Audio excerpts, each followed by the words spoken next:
and went about 20 feet upriver, I'm feeling like saying. And I don't want to be too cocky about saying 20 feet, because it could be 75 feet or something like it. So you find a body there. I'm seeing a boulder right around there, and then if you went just past the boulder, so if you kind of went behind the this big boulder, but where I'm directed is if you look straight across from there down to where there might be an opening that either feeds the river or where the river goes away. I kind of get the feeling it's where it feeds the river there, like a bottleneck or something. Like if the lake is round and then there's looks like a bottleneck if you drew the thing, but I feel like it's leading into the lake, like a water stream, like from the mountains when the snow melts and stuff. But I don't know for sure. But I do feel like that. And they're directing my attention to there. Okay, what I'm seeing is a man and a woman, and they're carrying one person. Wrapped in it's black plastic. I don't know. That's just their burial way, what they're doing. So, and then it feels like the man is digging pretty hard there. And then covering that. It feels like it's the boy that was buried there. Oh, the 20 feet might be 20 feet in. So if you look up that river and you see the big boulder where we are, it was somebody's childhood home. I feel like the little girl, his childhood home, was a little brunette girl. Very happy playing there. I don't really see specifically the house. I just feel like it's kind of one of these modest, like, summer homes or whatever. Summer cabin, summer home, whatever. And it's straight across that inlet where the neck of the lake is. Okay, then you're looking upriver. I believe there's maybe a mountain in the distance, or else they're showing me the mountain to show me the direction of the water melting off the mountain coming towards me. With mediumship, it's really interpretation, and that's where people can be wrong.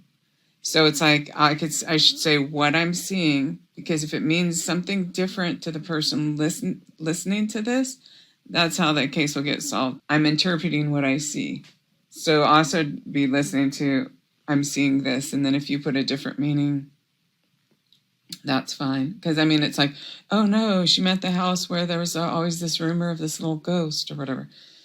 That's where you would know more than me. I just get the feeling of this little girl skipping around as a child. Okay, so, and they point me again, and I feel like there's kind of a marker, because on the right side of the river, when you're looking up the river, is a boulder, okay? And it's probably at least waist high or something. Could be bigger, I don't know. Feels like granite. And they point me again, and I feel like there's kind of a marker, because on the right side of the river, when you're looking up the river, is a boulder, okay? And it's probably at least waist high or something. I know there's more about this lake because they still have me there. We're not burying the body anymore. We're back here at this house, this piece of property that I believe, I don't even see a house. I just believe that there's like a little, maybe a cabin or something behind me, but I don't turn around and see it because they direct that. I just relax and let them do. They still have me looking in that direction at the neck of this lake. And I'm sure most lakes come up from the ground, but it doesn't matter to me. I just have to say what I see, because it might mean something to somebody else. Maybe there's a lake called Lake Bottleneck, that's just shaped that way, and then it's still there, though, if that makes sense to you. So you got to interpret it yourself, too. Interpret what I'm saying with every possible way of looking at it. So be open-minded for your own interpretations. I'm going to go back, and you know what? It's like there's more to this story here at this lake. But we're back at the house now. They're showing me like a search team going to this area past the boulder. Like you'd be able to find that not too hard. And you're walking. So now there's like 4 or 5 men wearing uniforms or something.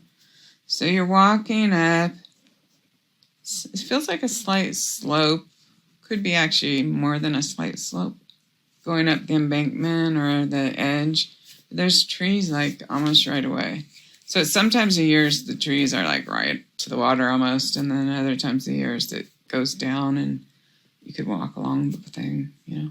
So we're the group of men. I'm with this group of men, and we're walking up to look for the body. The one in black plastic with the ropes, which I believe is the boy, is not that far in. Maybe 50 feet, maybe. I mean, when I see it visually, I would guess that's only like 20, 30 feet, but it's kind of up a slope or something. As the slope kind of doesn't totally flatten out, but kind of has a gradual little bit of flatness. It's right about there, in between where it starts going up a little bit more again. That's just to the left when you're walking inland, just to the left of the path, or the way you're going there, the path. It feels like there's a little bit of a path there. Maybe it's not a man-made path. I don't know, but it feels like it won't be that hard to walk through there. I don't know if they brought all the body parts or if they're going to put them other places. Because I'm only seeing the one package that had like her 2 arms, which were each cut, the elbow and the shoulder. Oh, and then the 2 pieces of one leg. They're literally showing me of them putting this leg on this thing, like a rotisserie type thing, an outdoor thing that you would cook over an open fire like you might roast a pig on, I swear to God, and eating it. And they don't even care. It's like they're insane or something. Yep, they're confirming this girl's body cut up. They're confirming it's back past where they'll find the boy's body, probably wrapped in this black plastic with the ropes. And then you go up, little slope, not too much. It just kind of clears out, flattens out, not too much. Off to the right, and you see like it's almost like they're in the middle of the trees. There's like a field of ferns, like a thicket of ferns, if you would, or something like that. I know they don't really grow that way. That's just what it looks like to me. Go towards the center of that. It's like he went right in the middle there and buried the one leg and if you find one leg and 2 arms, I'm telling you right now that they did eat that other leg. I'm not kidding. Now it feels like he took the rest of the body pieces, like he brought them in a bag or something. This time his idea is just scatter them all over, just kind of put them under bushes and here and there, and so the animals will just eat them. Because he feels like he made them small enough where the animals will just get them and where maybe people won't recognize what they are. Like, he got pretty gruesome. I mean, he might have even used a sledgehammer to break some bones to try to make them like unrecognizable and stuff like that. And to be like scattered quicker. But it's up in this, if you find the boy's body and it's where I say, then when you go up a little and you see this cluster of looks like a bunch of ferns to me, you know, it could be I'm to be saying that it could be blackberry bushes for all I know, but you know, just a bunch of fluffy bushes in the middle of all that. There's like a cluster of them. That's where he buried the limbs, and then it feels like then they go back to there. So I don't know if they go back or they did it all at once, but I just know that I'm getting a little chill about something. Okay, did they go there all at once? Did they bring your body there all at once? Did they bring her body there all at once? No, I'm not getting chills. Did he go back there on more than one occasion to bury these children's bodies? Big chill. But they're still showing me carrying that little boy wrapped in the black plastic right up the slope right there behind the boulder. I guess that's the most important thing. That's where their bodies are. I can always keep hearing 20 feet, something about 20 feet. But then, you know, you don't want to do that and someone goes, oh, it was 50 feet or whatever. I don't know.